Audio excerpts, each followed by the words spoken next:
Nyikwa onagi, nyikwa jokanyanam, mine kod wuone, ojende kod jodongo, yawuowi kod nyiri, okweuru.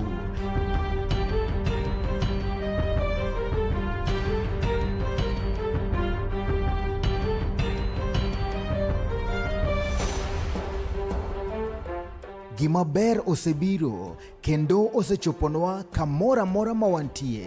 Wahere, warwake, wapake, wagwedhe kendo walande ne dhoudi duto matindo kod madongo. Ma en Chuny Onagi TV, adundo jaluo.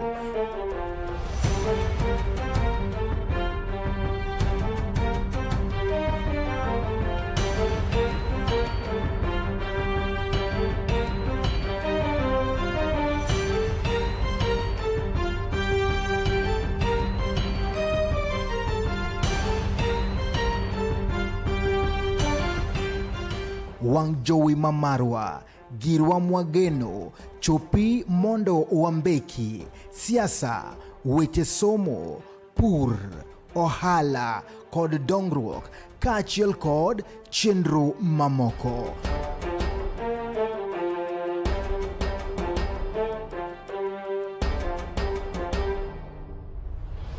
Chuny Onagi, adundo jaluo. Ane wuon nyithindo motho ang'wen gi. Achung' kae gi lit kabisa kana ayudo ka nyithindo otho e pi, kayudo simu kogochna kana wuok matin. Tayudo ka nyithindo otho e pi.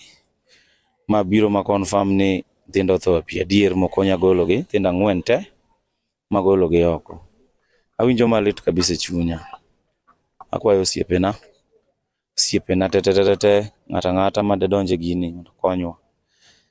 Wakwayo kony, wan gi achiel ariyo adek moko monego bed ni watimo, to wan piny kabisa.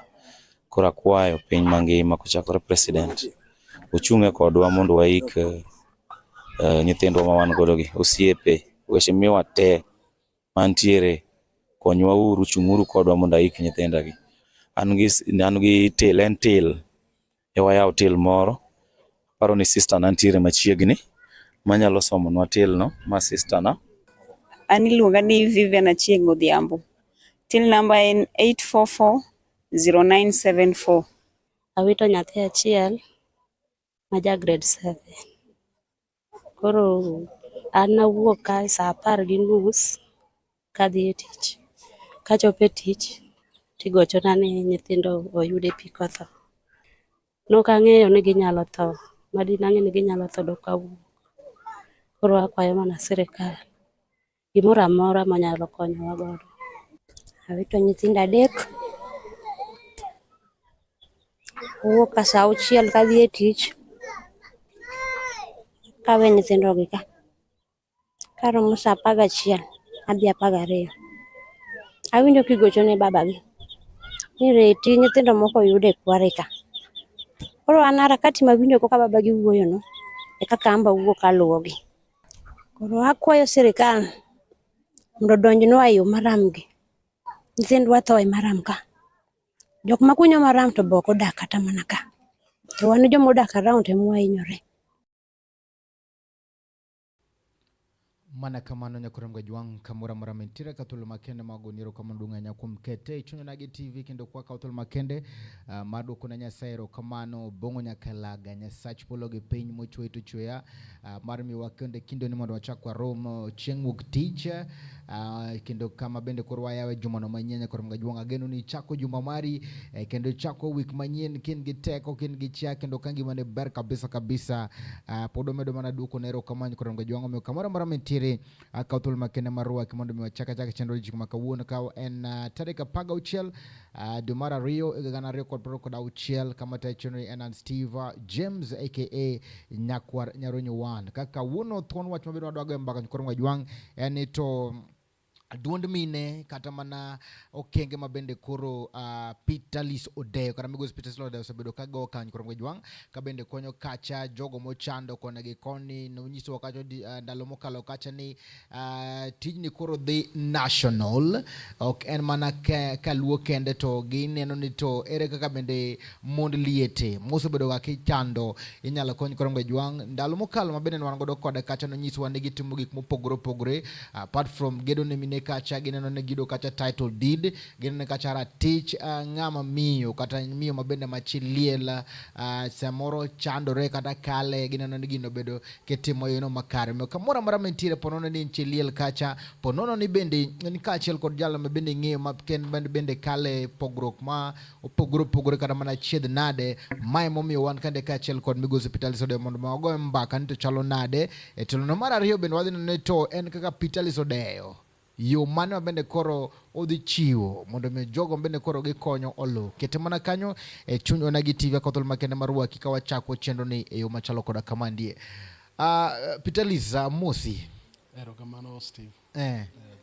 akaw agoro kamano maduong' ahinya kendo kuom donjo chuny Onagi TV amor kabisa ngima ni chalo nade ngima na ber Nyasaye osetelona Nyasaye oserita yes ichiwo gi Kisumu achiwo Kisumu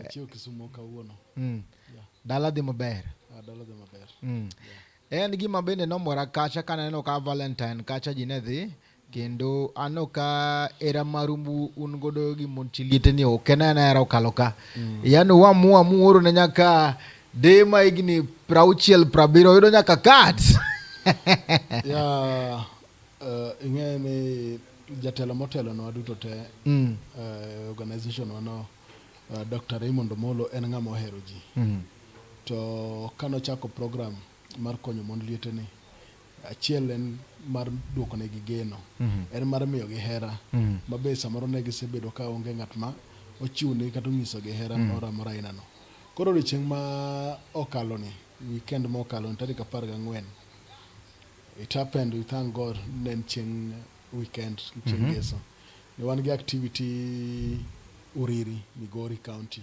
ne waromo kanyo gi mine moingo 400 mine mond liete moingo 400 mano warado gogo nikech nen chieng' hera Raymond Omolo ne omiyo gi flowers mag hera mangiso no hero gi kaka Nyasaye bo hero gi kendo ne watimo kaka watimo pile ne wamiyo gi empowerment ne wawuoyo kod kendo wapuonjo gi kaka onego bed ni gitiyo gi gik momigi maduong' mogik Raymond Omolo nonyiso gi hera e chieng' hera ma ji e piny mangima duto ne chiwo hera ne johera gi to gin johera gi nosetho Raymond Omolo chuor gi magidongo emiyo noneno ni mondego nyako omigi card chako omigi flowers yeah negi winjo nade ka the first time imiyo dayo flower negi mor kabisa mantie kada moro ncho wacho ni en flower ne mokoro dhi nindo ga e bath kitanda ni for that night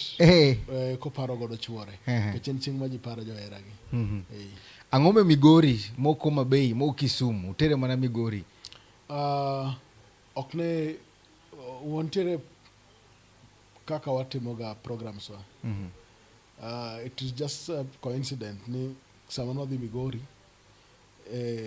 the Valentine Day oyudo Migori koro nikech en chieng' no nyaka ne wapara to watimnegi gima ne watimo no ero yes erokamano yiena mondo apinja ne nikech achiel kuom gino mabende samoro ka bende koro kelo midhierni kata mana chiedh nade en dhier kaachiel kod lalo geno nyisa ni chakre kaka usebedo kuwuotho gi mond lietegi ineno ka bende samoro rate ma bende samoro githo kata mene geno ma bende oseketo gi ino ka ngima gi chalo nade sama bende koro kelo geno king'iyange gima nyalo wacho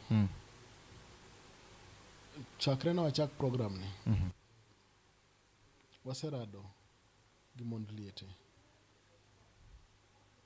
maka ne warado kodgi mokwongo samoro moko migero negi udigi kineno ot modaki kineno kaka chwer to besen oketo kamoro amora. Gi koyono dier ot be ng'ich. Gigi gin gik makelo tuoche moko. Tok gero ne ot manyien maber mamiye nyaka malazi maler moninde matres gi kitanda maketne gimoro amora makeno ngimane koro oneno koro ngimane oduogo manyien, ochalo ng'ama nyuol manyien. Nitiere kaka gini medo negi ndalo. Mano gima Raymond Omolo osezingatia kabisa mar inua mond liete man piny, mar duoko geno ne mond liete mosewito geno. Kendo mae wasetime across all the 4 counties mag Luo Nyanza and even beyond Luo Nyanza. And samotimo gini, some of these widows, most of them shed tears because they don't believe ni samoro gimotimnegi ni en margi. Gin widows ma ose undergo a lot of frustration from maybe the family members, the extended family members. Moko se yany, moko se jar. Ingine ngama chiliel en ngama kachwore osetho. To koro ing'eni ng'ima ka kwenda huko. No one wants to associate with you. That's why they come out mondo gilos groups. Mana mar widows. They can have their own stories there. They can have their own agendas there. Mok gisa mok gitimo nade. Tiere samoro gimoro ma chiliel kale. Amok chiliel. Koro ka giriwore gi kaka mond liete. Ma gibet kamoro achiel. To gichako buche ma gichako go. Nitiere koro nikech ging'e challenges which they undergo. Ginyalo discuss gigo without any fear amongst themselves. Ma gibed gi resolutions gibed go kamoro. Koro through these groups, that's why Dr. Raymond Omolo, Widows Empowerment Program, we make sure that these widows maru gintiere gi groups. Gin gibedo registered groups. Samora do kodgino. It gives us easy time. Wang'eno romo gi jomo ng'ere, wang'eno romo gi jomo sebedo nitiere ne gisechako kama. Nitiere gik ma gisebedo ka gitimoga. Koro when we come in through Widows Empowerment, we only come in to at least to try and elevate them. Mondo agol gi piny kama ne gintiere, wakelo e kata diere ka. Mos gibiro ma gibalo. Mana kaka bottom up economic model mar transformation en mar golo ng'ato piny tikelo ma. Mana gima wasebedo kwa timo. Yudo ka mon lietege wamiyo gi pesa, samoro wene gi 100.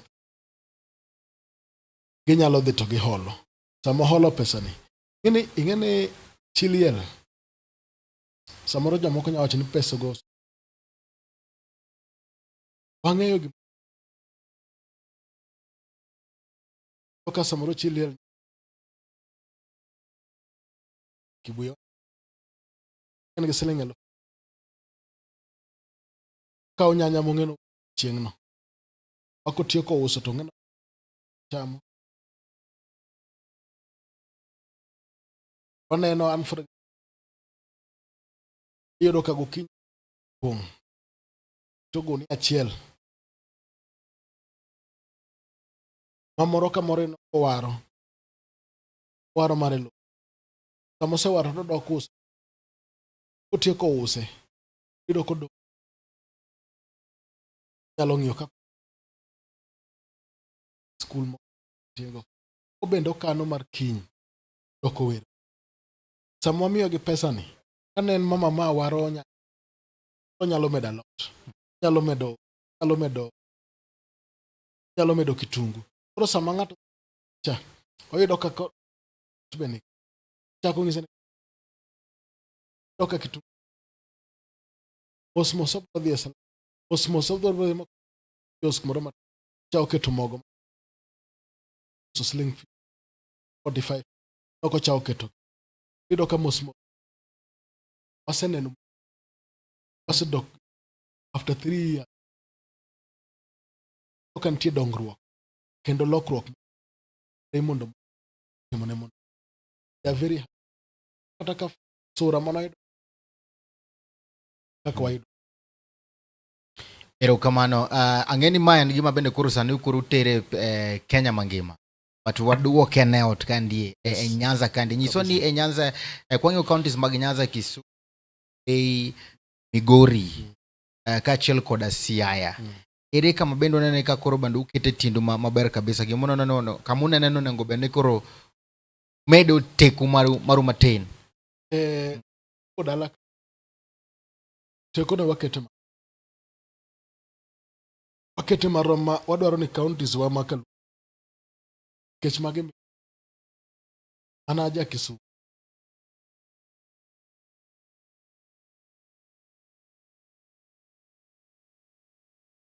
chabenti koro kapna game coach same time bin samron ma robe samron ana kaka koro joge te wana chiel ate wan nyikwa uoke ot chiel wadwaro ni osebedo kwa timo ni te treat gi emomiyo last year tarik ta party lead kwayo oromo invite re yarambe mar nikech wan Siaya kocha seromo wan gi group moko wadwaro to wayudo gi team mar Oburu Dr. Raymond romo gi mo Papar mondliete norado kod tarik pred and kane gicho timore it was an eye open sebedo kech gisiko gi kelnware timo gik kech ong'iyo Kenya te. In the other side tiere a hand more extend ong'e be kako momiyo no chak gi timo chagi that was a perfect opportunity. Nearly all of them had that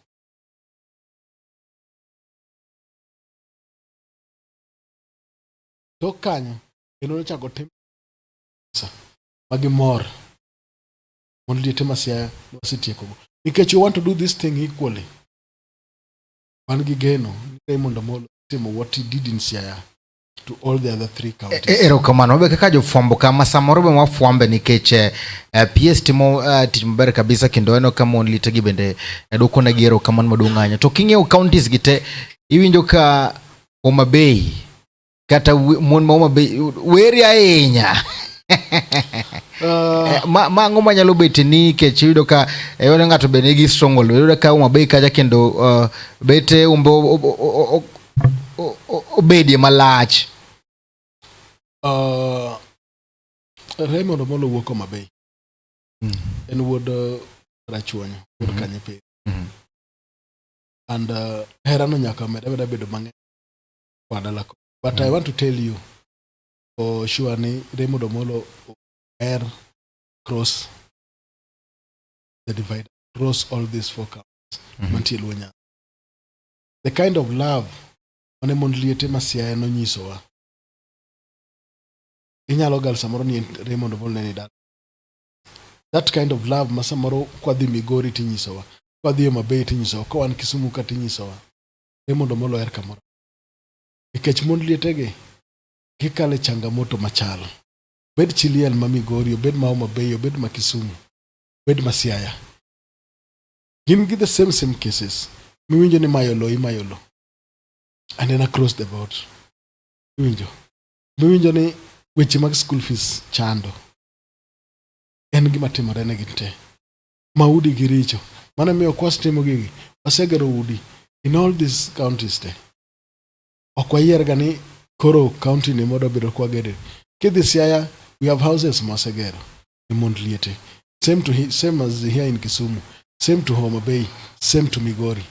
Gin gik masetimo everything watimo across maonge ubaguzi mara mora kech Raymond Omolo en sani en kaka chuor mondliete kendo en okawo gete kaka joge koro onge tiende pogo pogono onge e pach Raymond Omolo. En gima odwaro ni mondo minewagi, mondo ngimagi olokre, o maisha margi at least omedre, mondo gibed dak gi ngima maber.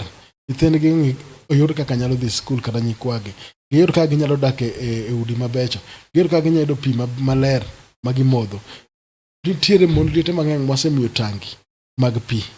Nikech iyudo ka samoro kedhi, one of the challenges ma gin go maduong' kabisa en wach pi. Sama omonegi tangi, it helps them to harvest water. Okoro ginyalo yudo clean water magitimo nade gimodho.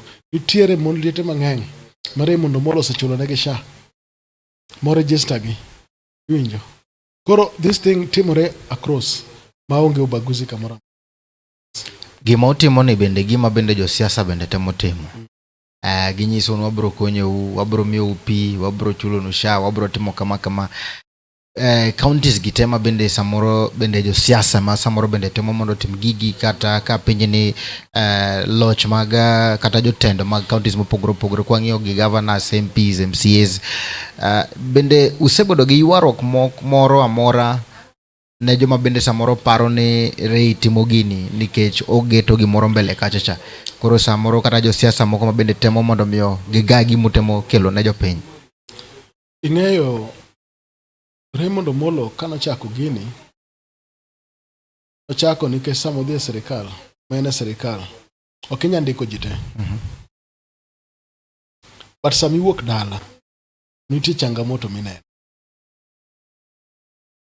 Raymond Omolo nowacho ka en Siaya. En odongo kaka nathi kich. En odongo gi mamagi.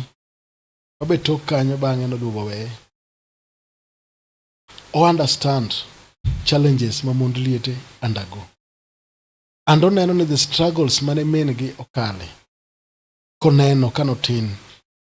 Is the same struggles ma mine moko ma chuogi nosetho are undergoing.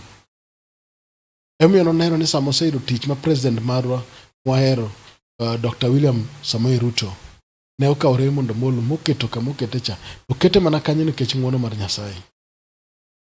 To kobet kacha to kama okuongo paro en mama. Kaka mama gi nochandre. Kaka nodongo ka en e lwet mama gi. To neno ni the same struggles mane mama gi undergo ka are the same struggles ma most women and especially the widows undergo.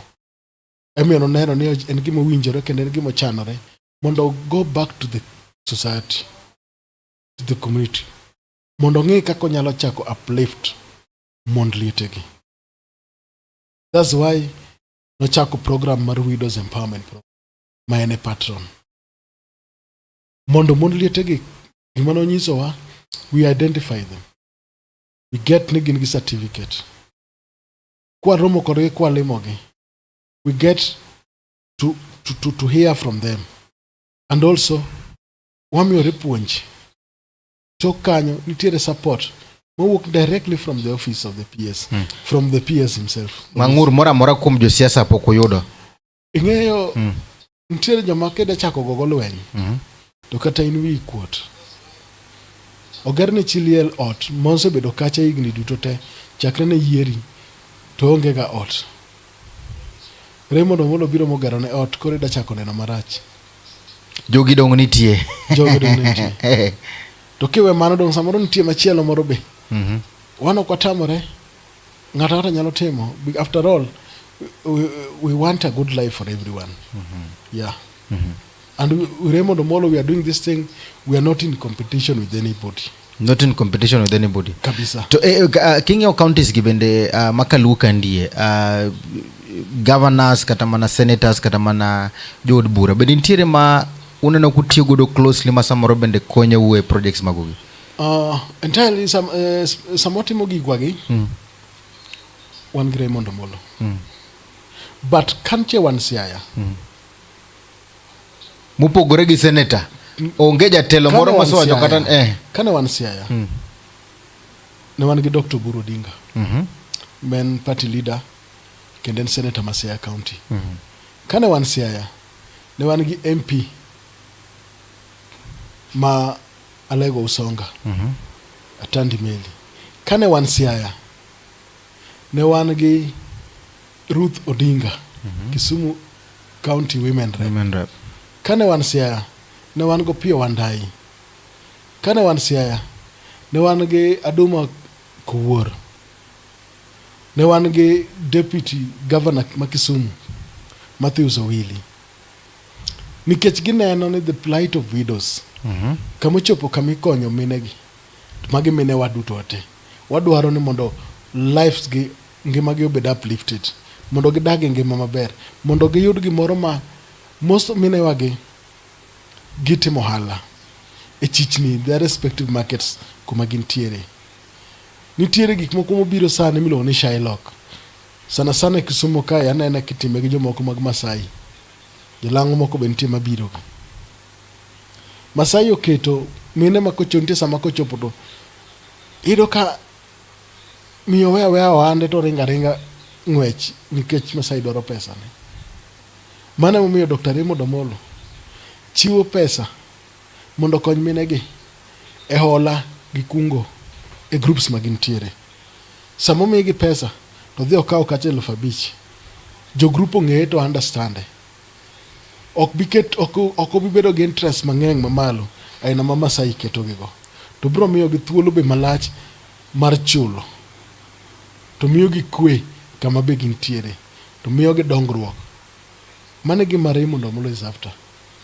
Erokamano maduong' ahinya, erokamano maduong' ahinya koro magajwang' kamoro mara miteka thuolo makende ma pod amedo rwaki e chenro ni mar duond miny koro magajwang' wan kende kaachiel kod migosi Peter Lisode ma bende osebedo ka tiyo matek kende counties ma Kaluo kaachiel kod counties moko ma bende yudore piny Kenya kanyo koro magajwang' neno ni ngima mar mond liete obed e yono makare koro magajwang'. Ponono ni kata gi penjo moro amora kata gombo mondo miyo yudri kaka inyalo tudri kaachiel kod migosi Peter Lisode mondo be umbo yude kony kata sirne koro magajwang'. To bende wanyalo goyo mbaka wabende wakwani mondo miyo jogo bende oseneno kata mana ber mar chenro machalo koda kamandie bende nyalo nyiso oganda mondo ging'eni adieri kara tich tire e piny kanyo koro magajwang'. Kamano to akathol makende pod amedo rwaki kandi ka wadwang'io magrongo mbaka matin gino bende koro timore paw siasa nikech ing'eni itiyo gi widows to widows gi bende gine man gi kura. Kesa mabende chune gi empowerment gi bende nyiso gine gi kaw kura. Nikech mondo miyo gisir tend PS maber kabisa nyaka bende gikony sirikal to yino mabende onego bende gikonyo kacha en yor goyo kacha kura kata mondo miyo gibed kacha kaachiel kod kipande gino mabende waseno ka utimo gwenge mopogore opogore. Erokamano ahinya. Widows mwasebedo kwaradogo wasebedo kwago kodgi mbaka to wago mbekni mang'eny. Achiel kuom gi gin kaka piny dhi. Kwa paro negi ng'at momiyo gik timore. Gi kama entiere. Raymond Omolo PS, Super PS ondik gi Dr. William Samoei Ruto. Dr. William Samoei Ruto en president mar Kenya. Sani serve his first term. Election is next year. Ang'o ma wadwaro kendo? Wadwaro ni mondo Raymond Omolo med konyo mond liete. Kako osebedo kokonyo. For the last 3 years, I want to tell you over 20,000 widows. Over 20,000. I cut across the 4 counties. Mwangi data gi. Raymond Omolo ose impact their lives. That's not a small number. Winjo. And mano data as per last year. Kawe moko masani. To mana wacho mana Luo Nyanza. That one is itself. Koro kawaromo gi mon letege, we tell them because they want ni mondo gimatimre mondo oendelea timo. The only guarantee mwanya bedo go ni Raymond Omolo endelea timo gimotimo ni en ka president mara William Ruto odok e telo e tieng' mar ariyo. Eka Raymond Omolo bedo office ka. Eka mon liete wagi idhi med ged negi. Mong school fees idhi med chul negi school fees. Mong onge wach pi idhi med nyiew negi tengni timiyo gi pi. Maonge pesa ohala idhi med yaw negi ohala kaka Raymond Omolo osebedo katimo. To mae nyalo mana timore ka nitie continuity mar president bedo nyaka 2032. Raymond Omolo be en wuod Luo. Gi sani en ng'at ma kiwacho mbaka mar siasa mar Luo Nyanza, Raymond Omolo en ng'ama ok nyal we moko luong nyinge. En gi joge kendo ji mang'eny kabisa mo believe kendo trust kuome. And en gi sei. And wambe wadwa ni mondo med bedo gi teko e sirikal maduong' cha. To bedo gi teko ko bedo go kucho en kamine wagi ka nyithindo youth ma Raymond Omolo osemiyo kipande, mosemiyo kaw kura, mosendiko tije machielo matindo tindogi, ka jogo odhi ogo kura ne president marwa mwantiego sani William Samoei Ruto. Yeah. Erokamano maduong' ahinya koro Mgajwang' med kete mana kanyo. Wadadhi yuo matin kang' waduogo to wadhi chako kacha mondo miyo Hospital Isude onyiswa ni to en 2 term koso 1 term. Awinjo kowacho kacha ni mondo miyo gigi wamed yudogi nyaka wasira wuodwa Raymond mondo miyo omed bedo kanyo mondo miyo wayud gik moko maber kabisa mabende ya sirikal. Kang' waduogo to wadhi duogo kachiel kod ngerowa ma kawuono. Ka ngerowa ma kawuono nyakoro Mgajwang' en ni anguro chielore gi moe. Anguro chielore gi moe. Wadhi duogo kacha to Hospital Isude wadhi nyiswa ni to ngero no olo nang'o nyakoro Mgajwang'. Kang' wadhi e telono mar ariyo kama bende wadhi goyo mbaka ne to piny ochomo kanye kachiel kod siasa makaluo chutho to oganda mabende koro wacho gik mopogore opogore mano bang' ka jagoro ma ODM Edwin Sifuna no gole lemo mare mabende nen godo kacha kato omi kacha Catherine Omanyo mabende en kacha woman rep ma Busia. Kwa kamano to med kete mana e chuny Onagi TV. Nyikwa Onagi, nyikwa joka Nyanam, mine kod wuone, ojende kod jodongo, yawuowi kod nyiri, okweuru.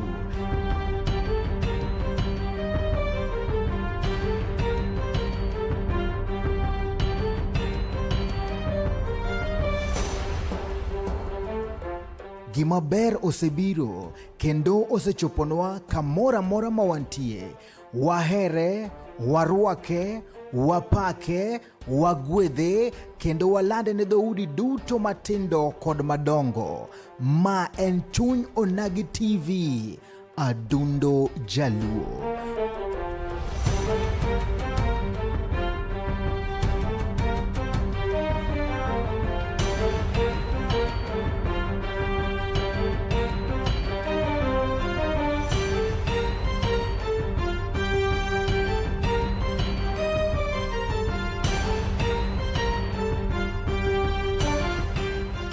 Wang jowi mamarwa, girwa mwageno, chopi mondo wambeki, siasa, weche somo, pur, ohala, kod dongruok, kachiel kod chenro mamoko.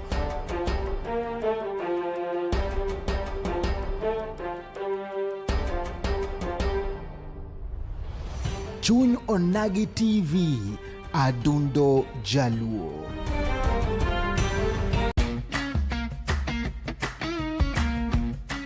Looking for furniture that speaks comfort, style, and strength? Welcome to Kolweny Furniture's Kisumu, where quality meets affordability. From elegant sofas to strong beds, stylish tables to modern cabinets, we've got the best furniture to turn your house into a home. Enjoy great prices, long-lasting durability, and reliable delivery services right to your doorstep. Why settle for less when you can have the best? Visit Kolweny Furniture's Kisumu today. Call us now on 0716-520-294. Kolweny Furniture's Kisumu. Built to last, price to please.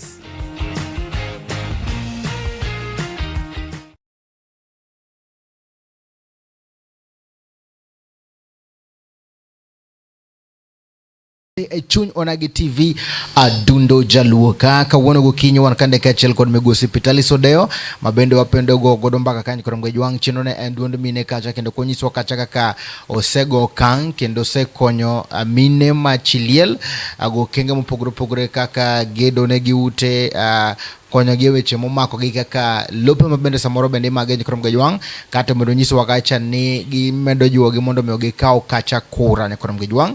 E tieloni bende wadhi somo kacha pachi kendo wadhi kawo pachi kacha waseyawo kacha lai mago mag Facebook page Chuny Onagi TV, TikTok Chuny Onagi TV, YouTube Chuny Onagi TV. Nyalo oro ote magi kacha tinyiso ni to ito ineno wa ka en gi kanye to pachi to chalo Nyakurom Gajwang'. Kana wachonogi e tieloni mar ariyo wadhi go okang' kacha ka bende Peter Liso de odhi nyiso ni to piny ochomo kanye. Kwachako tieloni mar ariyo Nyakurom Gajwang', yiena mondo apenj Peter Liso warwake kachiel kod ngero ma kawuono ka bende joluo nogo ngero ni anguro chielore gi moe.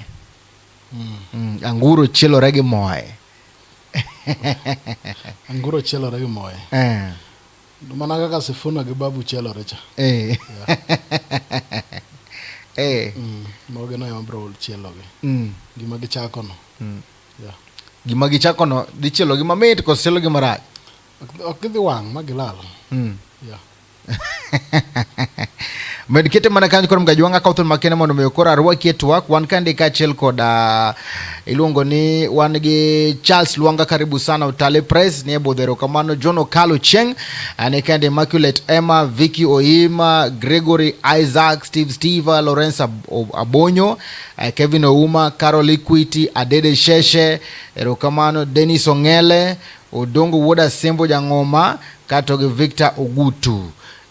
Utema ben wan godo kandi wan kande kachiel kod iluongo ni Emmanuel Odhiambo Odongo, wacho ni Peter Liso de our own, keeping the hope alive for the widows. Immaculate Emma wacho ni asedonjo. Churchill Oduor, Steve James Mosna Wendo wacho na Mosi akawero kamano anya. Wan gi Odongo Woda Sembo wacho ni Jangoma, Odongo Woda Sembo Jangoma asedonjo, erokamano.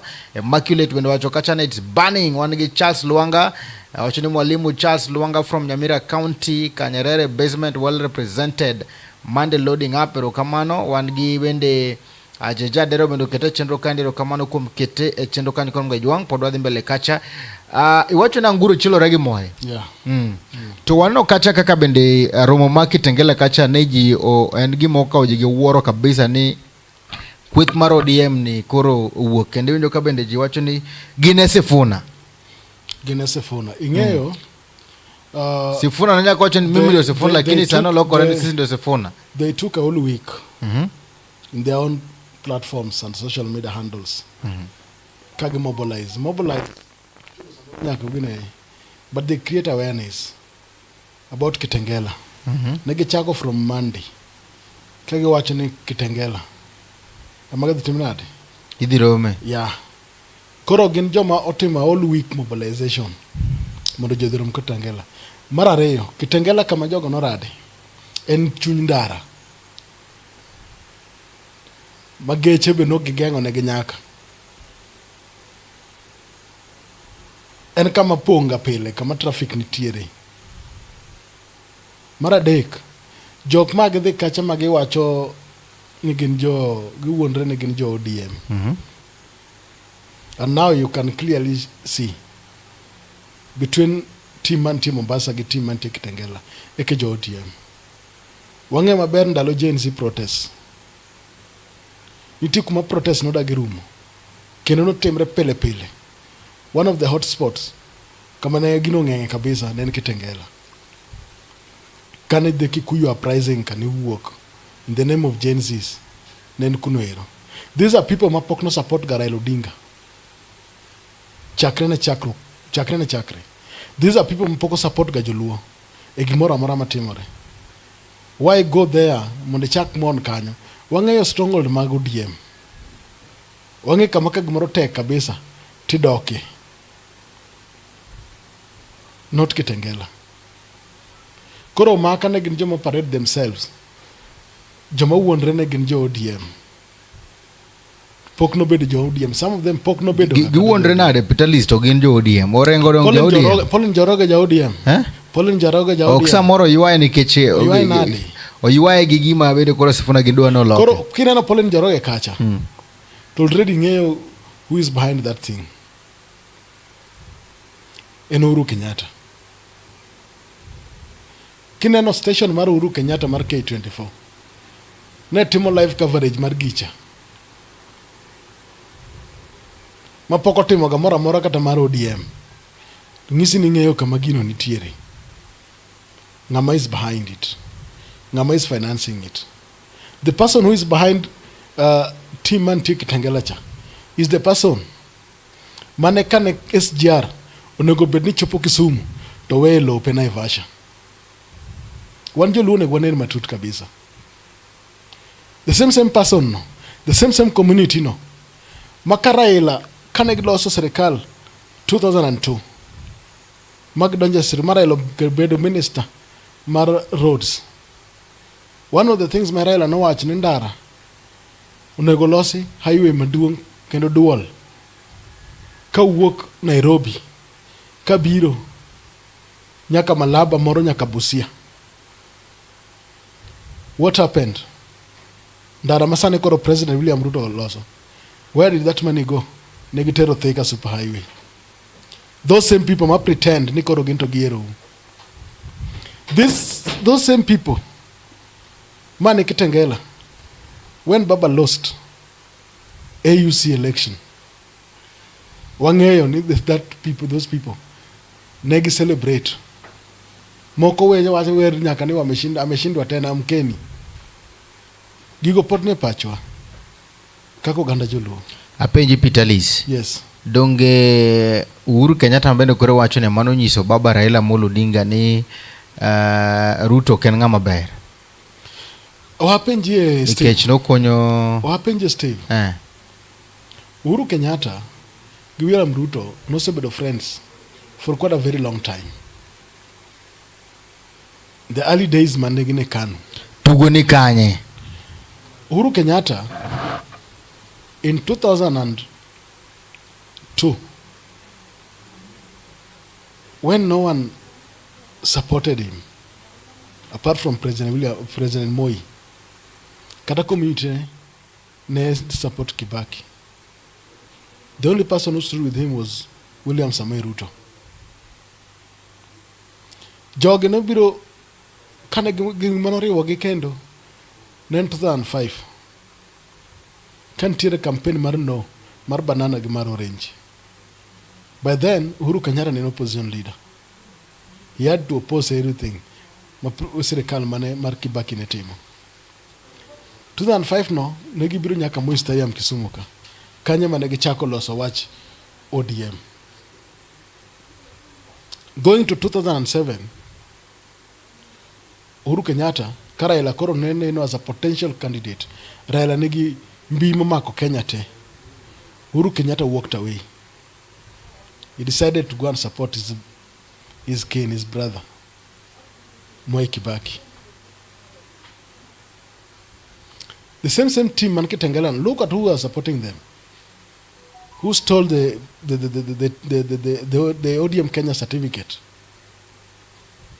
Kok Kalonzo manongiso Dan Maanzo mondo girenge ka tugo trick mondo gidinai Raila mondo kik yud ticket mar ODM Kenya.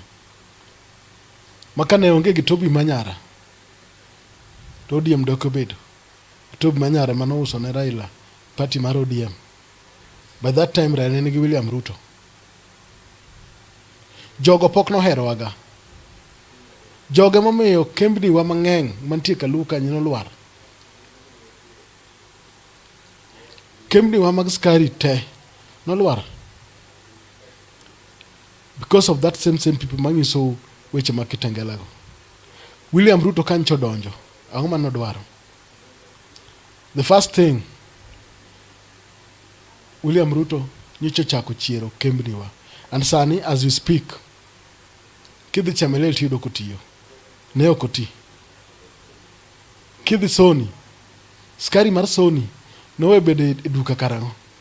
Sani if you go you'll find skari mar Sony. But donge ineno ka pod jopur negi ywak. Jopur negi ywak mane? Pok ochulgi. Pok ochulgi? No. Jopur sani chulo after every 2 weeks. Moko kodhi mang'eny in 1 month. But after every 2 weeks, ywak mar koso chudo no. Ego miyo president no neno mondo privatize kembni mag skari. Nikech sirikal ne siko keto pesa sate ka sate to nitiere corruption maduong' kabisa industry mar skari. Mano momiyo president for example Sony ne nigi gope mag jopur, gope mag kambi ma ok ing'eyo tidhi yudo. Ina moda aduka na chien matin wach mar Sifuna ni. Tiende ni temo wacho ni gino mabende samoro kweth mar Sifuna, James Orengo, Babu Owino gini ka eno ka gin jok mabende koro bayo. Gin joma are serving their own selfish interests, not interests of our community, not interests of our people. Giwacho ni wanalinda wananchi. Gilinda wananchi gang'o? Nyoro kane giwuoyo, what did they say? Get in touch with the people. What do people really want? We want good roads. Mondo kan kariembo pikipiki na cha toxic ka kethore. Magi ikmo president temo. What do we want? People want money in a pockets gi. Sani president cha miyo nyaka ji pes nyota mondo jo chako hala magi nyalo timo. Gin magi wuoyo chane gi wacho mawach maandamano. Kendo winjo ka Babu Owino wacho ni maandamano ema notimo. Emiyo Kenya ne yudo uhuru. Ochako wacho ni maandamano ema miyo broad base nobedo. Maandamano miyo nolok chike. Yes, mago wacho.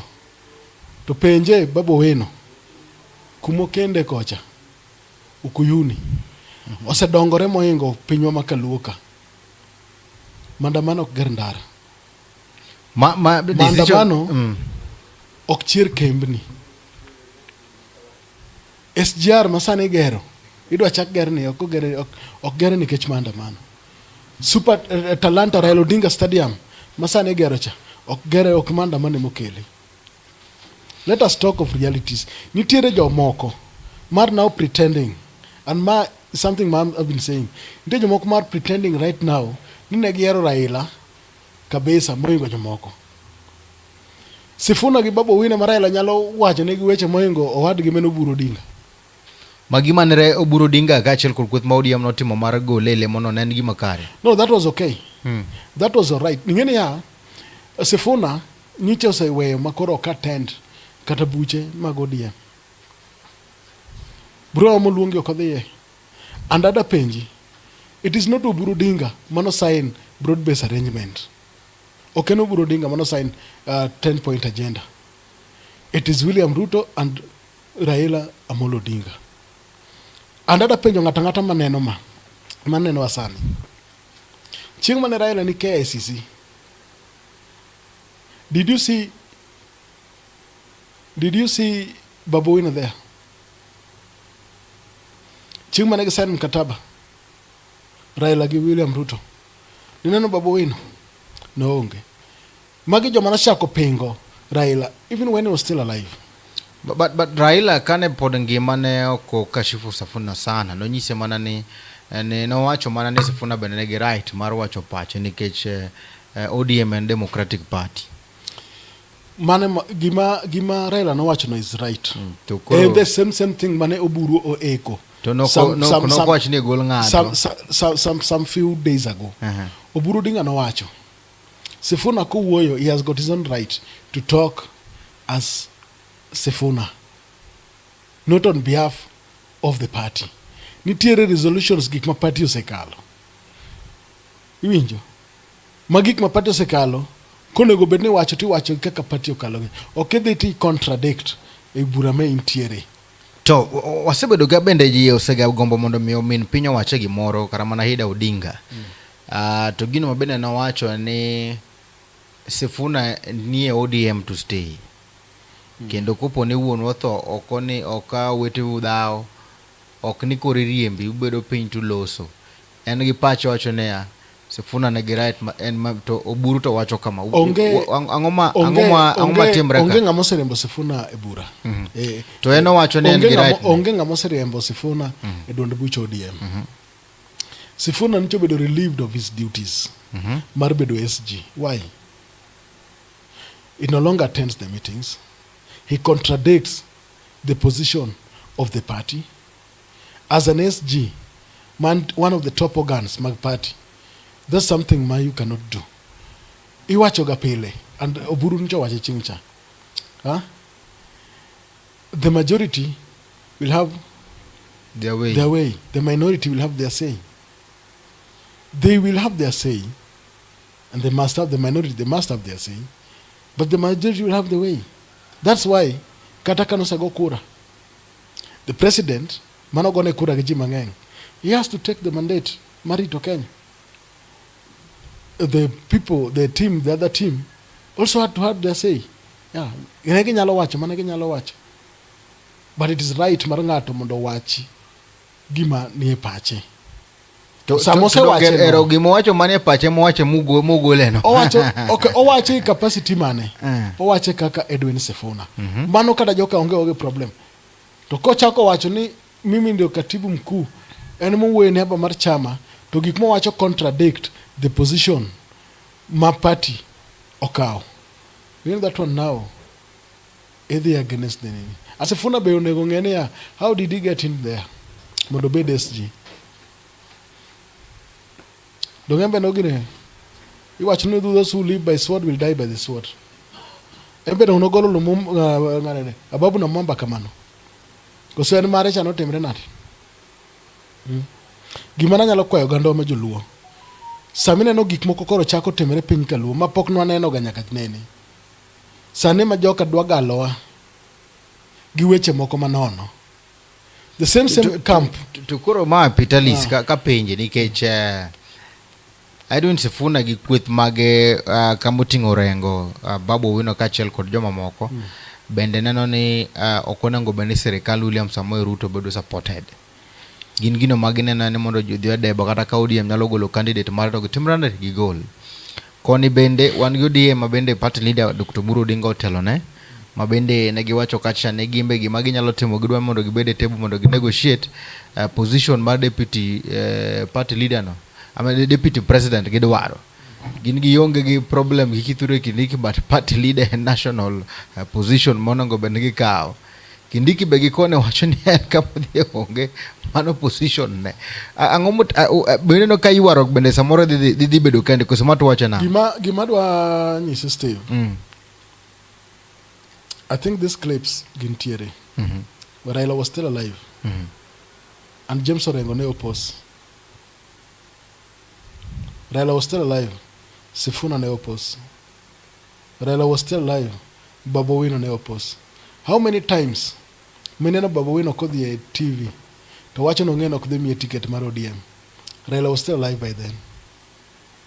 How many times? When Oburu Odinga kane gin Migori gi president, Raila was still alive by then. To Oburu wacho ni Orengo wacho ni we want to fight for the rights mag ji. To Oburu party leader no wacho by then ne ok en party leader. Because Raila ne nitiere. Oburu no wacho ni which right more than what people eat? Which right more than the roads? Which right more than the electricity? And what do we want to achieve? Wan kaka oganda joluo, anakwayo kik jomoko holwa, kik jomoko wuondwa gi gik moko winjore ni mondo warengi wadonje. An team two term, one a team two term, and I want to tell every naysayer, every doubting Thomas, ni President William Samoei Ruto dok bedo president for the second term. And kwang ni kodok, to dok go ganda joluo kaen kodgi e gari achiel. Oganda joluo bende nyalo mi lemo moro kanya kaka deputy president. Kech mane gima bende samoro ODM bende dwar mondo gibede sirikal. President kane ni Kisumu kai, Ken Kondele, no wacho gimoro. Owacho ni en party ne mar UDA osemiye thuolo mar mondo mi obed piny owuo gi ng'awa mondo owuo gi jopiny owuo gi Oburu Odinga. To penjo jopiny umbu yie jo ODM ni mondo adhi awuo gi Oburu Odinga, ji no yie. Koro mano we leave it a negotiation table ma gibro bede cha. Nitiere joma ibro kaw ma bro bet matimo mano. Outcomes kata findings ma gibro wuok godo kata agreement ma gibro wuok godo one bro follow. Ana bro follow once my party leader, men President William Ruto bro yiego, me I will follow. jo ODM will also follow and accept gima bro wuok kanyo ero. Kwayo nitiere oganda ma ODM ne mondo mi koro hotspot kata mana kuonde ma bende koro ODM oseketa tiende kik jo UDA bi chung kone. Zoning mana Kenya lo wache nango. Okay. Watch zoning waneno ka owuok kuom team mar ODM kendo gi kwayo. Man is one of the things ma dhi bedo a table kacha mo kada way. But as we speak right now, ineno ka UDA nogolo candidates gi machung moko chung nyaka Luo Nyanza ka. Kaka na nyisi ni anan gi candidate mabene mo dhi bedo the next MP mar Kisumu East milong ni George Ayugi Mbuta biro gi party mar UDA. Koro we hope ni that zoning okbed. Do you wish mondo mi obedi ko seneno koken gi maber? Nitiere pros and cons mage. Pros gen samoro nyalo konyo jo ODM nikech ok gidwar competition. But one kaka jo UDA ingine sama ji te odhi e pap nyiso ni Steve ichung an ba chung Mandela bo chung ng'at machielo bo chung koni. Joge tedhi wuok kadhi go kura nyaka the election day. Donge? Dhi miyo turnout bedo malo. Joge tebe chak bro go kura ne president. Turnout cha dhi malo. President dhi do kura mang'eny. Aduke matin iwacho kane George Ayugi Mbuta ma bende ni candidate mari ma Kisumu East. Koro no ka odhi biro kacha go tiko mar UDA. Yes. In no kodhi chame. George Ayugi Mbuta is the next MP mar Kisumu East. Is someone ma adawacho poko hold any public office. Poko yere MCA, poko no bedo kata gimoro amora. Poko bedo tried and tested. But also bedo tried and tested in gik mosetimo. Nitiere gik motimo e ground sani. Kaka mage. Last week niche nitiere boda shade. Sani in Kisumu East. To pito de ubira machiegni kose ne negati. No. Osebet. George Ayugi Mbuta is someone ma ji ong'eyo ji mang'eny. But koro kuwuok nodwaro kom mar Kisumu East. To koro kochako konyo Kisumu East. Ok no kochako.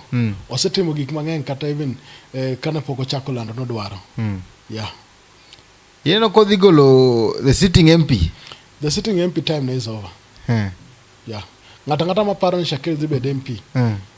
Mano leko. Ok nyal bedo. Onder no wacho kama ber kabisa ni 20 years is enough. 20 years enough. Yeah.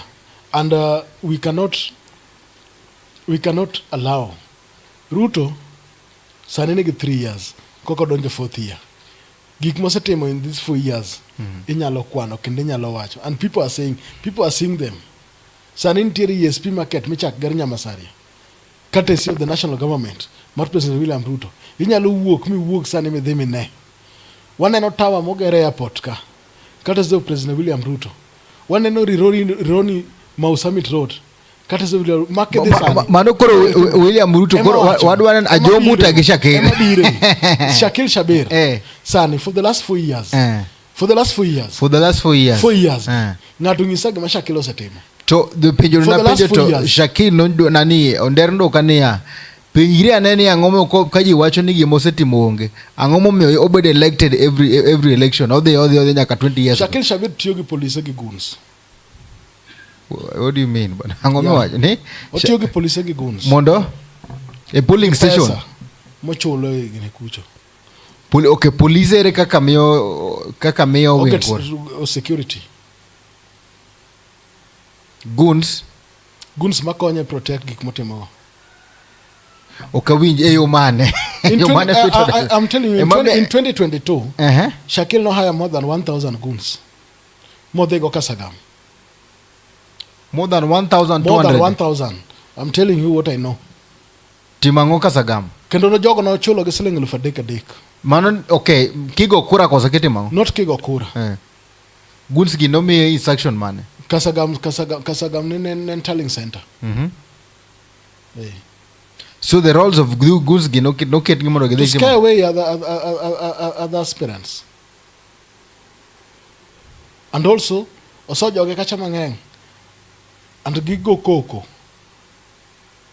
gitemo nyaka loko paro mar gik moko kitimo kacha. Iwinjo? En personally en obet mbele, owuondore no kia gimotimo chien kanyo te to pango goons ge, te moko bende yoko nyaka gate. Pitalis wapinje ni siasa ma Kisumu East bedo nan ka gi Kelvin Oraro. Yes. To nonyisa nimbe chal ka gimodhi chung. To nowacho ni wadhi chung lakini golo the sitting MP chal ka gima tek kabisa. Nikech en gi mini at heart. To in ka wacho ni no kelo explain na gini mwambere awinje. And you see what I know. Nikech Shakil Shabir nokotiyo gi youths. Otiyo ga gi mine koro neno ng'amuol. Hey. But on the election day, Shakil had money. Of course, enotiyo. Pesa gi gimiyo Shakil ok tine jo Kisumu East.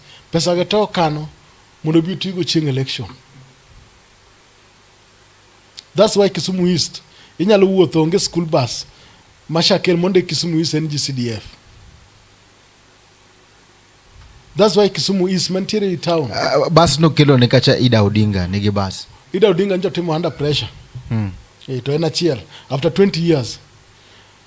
Look at kinyalo Shakil ki compare ga Dumo Wuor. Mosebedo kacha 15 years. Mae koko the sub kutigo to tigo 15 years. Adumo Wuor ngisa school maonge ga bas ni nyakachi. Ngayon to sebedo for 20 years. Tinaniel pesa oko collect mar campaign go. That's the thing. What is Shakil doing? Kubire real to biro mogo bangli achiel. Ma is worth 1,000 shillings. To kode kacha to golo seleng elfu achiel, mano seleng elfu ariyo. Kitiyo ko teno wuoko. To chako dhe manyo liel moro, hakuna tanga kubwa, tanga ndogo. Tanga ni tanga.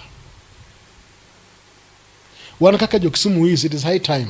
Mondo koro wachiew. Wangeni what do we really want as Kisumu East? Ndechni war richo, jo piki kata mine wage. Mi wacho ni ohero Shakil gi. Gimbe gihinyore nyaka ndechni gi. Sama piki oting'e. Gihinyore. Ndara mineno ma Ragumo.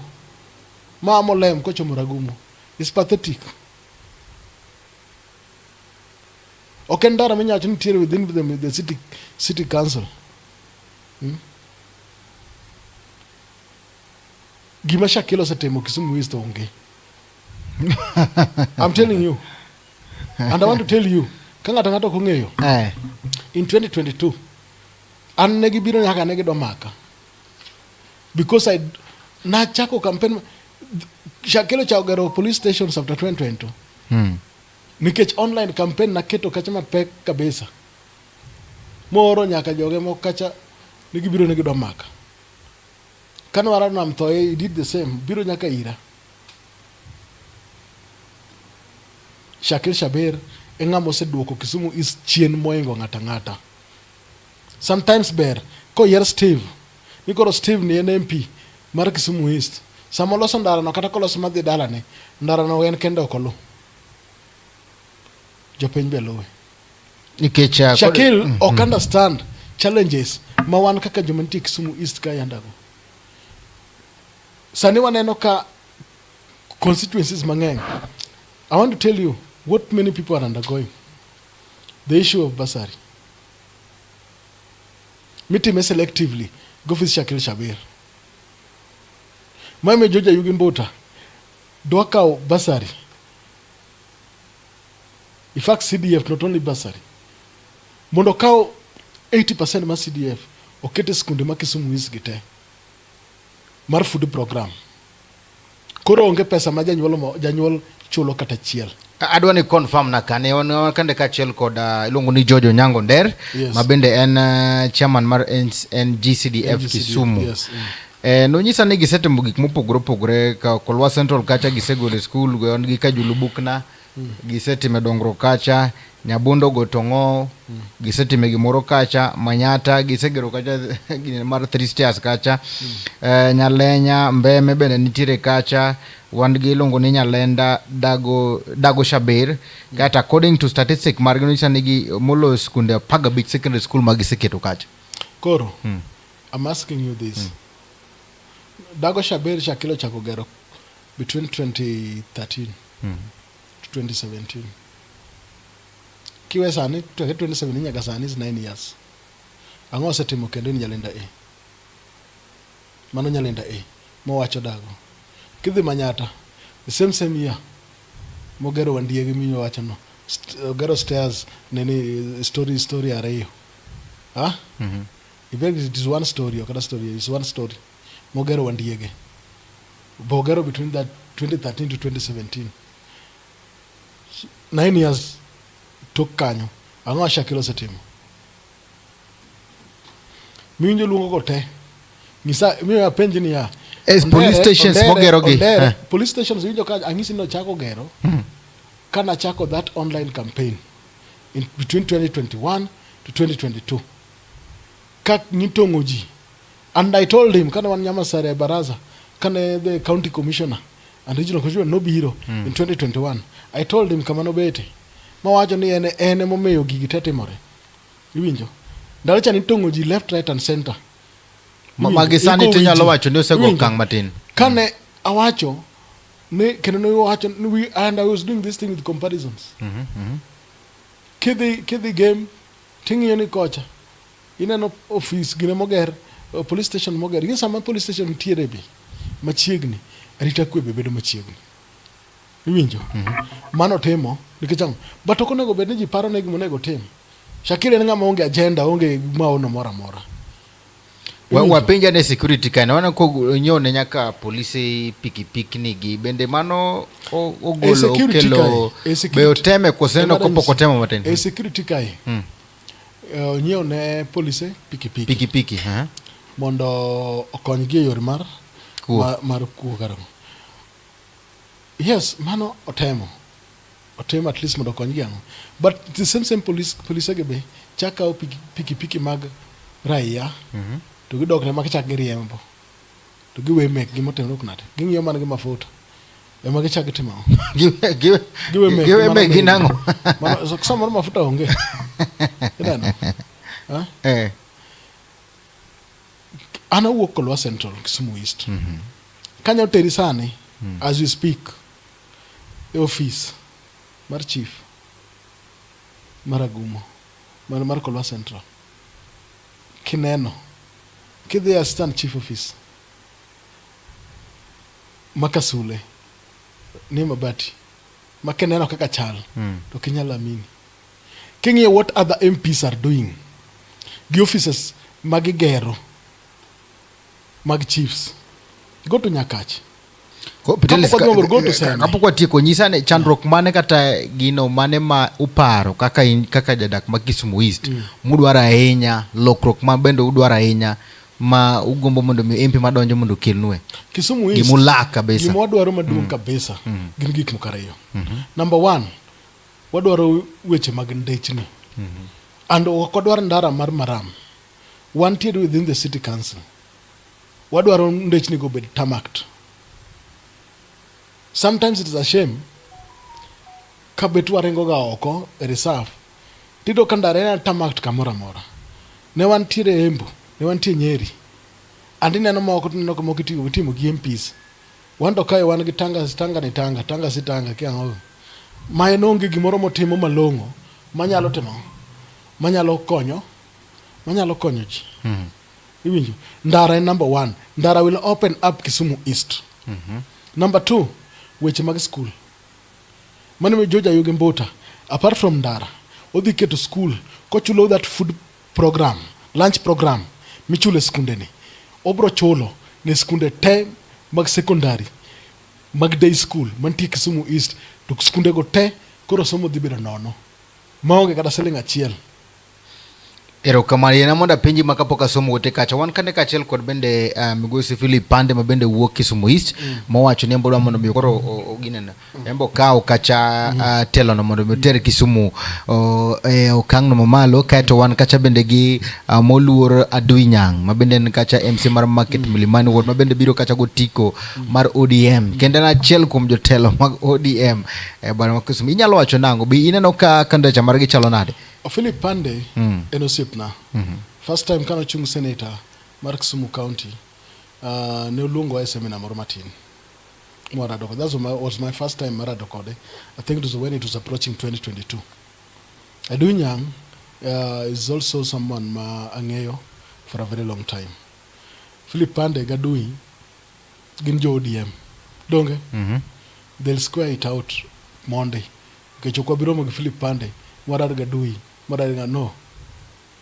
One jo UDA. One warito ng'ama gibro miyowa. Koro I cannot talk about nikech pok gimiyowa ng'ato. Mubo manya nago. ODM nomination. Ema koro obro chako that debate. Sani ng'ama ong'eyo ni dhi chung independent en Shakil Shabir. Wan wabiro gi UDA. Ong'eyo ni wan wadhi bedo debe. Shakil Shabir dhi bedo debe. That's why aketo ginete arguments gate we Shakil Shabir. Yeah. Ang'o momiyo jochung' osebedo ka chunga Kisumu East to kage yud gini? En joma chung' maber onge koso ang'o mosebedo ka timore? Siasa en perception. And okanyajin the candidates ma osekalo ka beto. I personally Nicholas Aricho chunga Shakil Dere. The perception gigimi uso okacha. Ema samoro na kotimre maber. Koro we need to learn right the wrongs.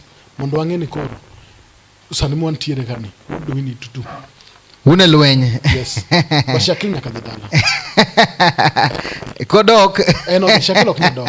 I want to tell you, Kisumu East constituency cannot afford 25 years. Mar Shakil Shabir. Manene quarter mar century. Tata Moi president ignite. Tap menji. Dangu yer ngamu kiti 20 years. Iwinjo gima wacho. Yeah. Koro Afu gini be. Luwore ng'at mane kode pap. Awinji. Yes. We mondo wadhiane comments kandi wan kande kachiel kode luongo ni Immaculate Emma wacho ni asedonjo. Emmanuel Odhiambo dongo wacho ni Peterlis Odeo our own keep keeping the fire hope alive for the widows. Sarabion Mbeya Nyasaye omed gwedhi wuod Odeo kuom tich maber. Wan gi Koko Kaoko president politician wacho ni Peterlis Odeo is a wise man. Koro basa chiel nikech goch oromo mwindi ma onge maendeleo in Kisumu East. Kisumu East nitiere kumarach zaidi and we need to think beyond onga. That's true. Kato wan gi Rolex Timers omondi wacho ni hello Steve, ahero kaka Peterlis is articulating leadership matters with great clarity. Mano jatenda akia penge kata dichiel. Hero kama no Rolex. Governorship kandi use align kusepodi? Unfortunately, nyocha wantiera mogi.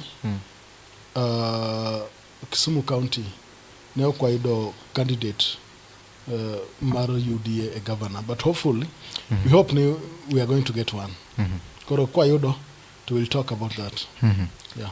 Kwa kamani kwa mgaji wanga kauthulu makenda magoniro kama na mudunga nye dokapo kwa tieko yena mondo miyo kauthulu makenda monda mii kacha ponono indicate kachagi watch mnyalo watch kitano ka siasa kwa moko makisibu inigi weche mangeny wanyalo vinya kudhiambo watch nine jotelo kata manane joga mbene kuro neno chino machalo kwa dakamandi inyalo nyisogi watchmane. Okay, watchman go mogik madawachi ne Uganda Luo. Wan kaka Uganda Luo onego obedne gisane wang'e ni komane modwa ringe. Team mane modwa bete. Nitiere gimoro samane in jo kajiwache. Nikech onge gima ginyalo biro ge table malongo joma go kergi. Issues to do with development, track record. Ging'e ni they cannot match the president. Mano miyo gisiko giwacho kanyo korengo gine wacho ni President Ruto tunamtoa tu sahihi. Gidwa tiyo gi means moko mopogre gi wach yiero. Ging'e maber ni ka gijodho yiero onge kama ginyombo go President William Ruto.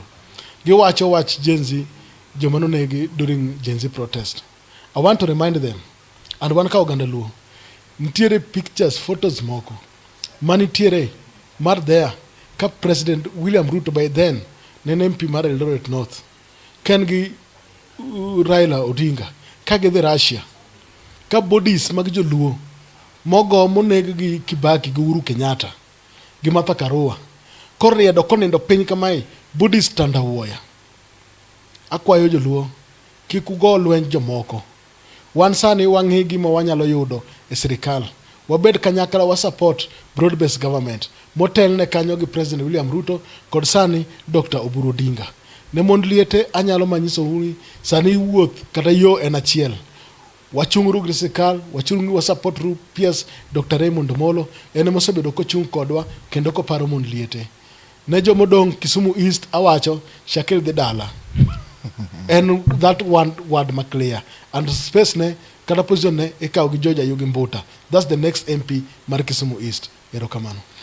Erokamano ahinya kuom gajwang' kuom kete mane chunyo nagi TV adondo jaluo chakre no wachaki nyaka gisani kuom gajwang' ka bende chenro mane wakelo ne kacha ne en duondo nagi duond mine kama ogomba kaka achiel kod Migosi Pitalis Odeyo kendo winjo kaka ogomba kaka kuom gajwang' kato bende weche motelo ne siasa makaluo wagomba kacha ni to pinyo chomo kanye ibi winjo kaka oloso kendo ogolo wach kacha ne jo Kisumu East wadholoso thuolo maber kabisa mondo mi wagomba kaka kandi to waneni to pinyo chomo kanye kuom gajwang' chutho ne jogo mabende koro ogombolo kacha na jo Kisumu East winjo kacha kwacho ni iwacho modonjo maklear ko kamano agoero kamano madunga nyani mikete chenro ni nyakorom gajwang' ero kamano kum ote magi ero kamano kum medo kete mane chenro mag chunyo nagi TV pod abo medo kelo ni kacha jotelo mopogore opogore mondo mi wago mbaka kendo watwage ka bende mea mnyiso ni to wachomo kanye to waya kanye nyakorom gajwang' ero kamano madunga nyane bende medusa mara machenro ni Nelson Mandela Okore kum temo matek mana ni chenro no choponia chel ka chel ka wuke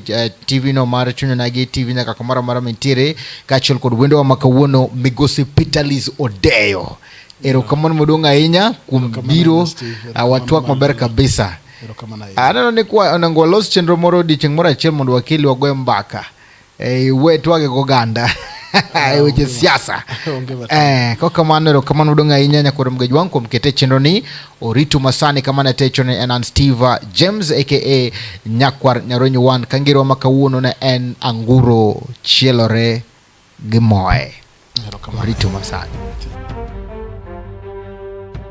nyikwa onagi nyikwa joka nyanam mine kod wuone ojende kod jodongo yawuowi kod nyiri okweuru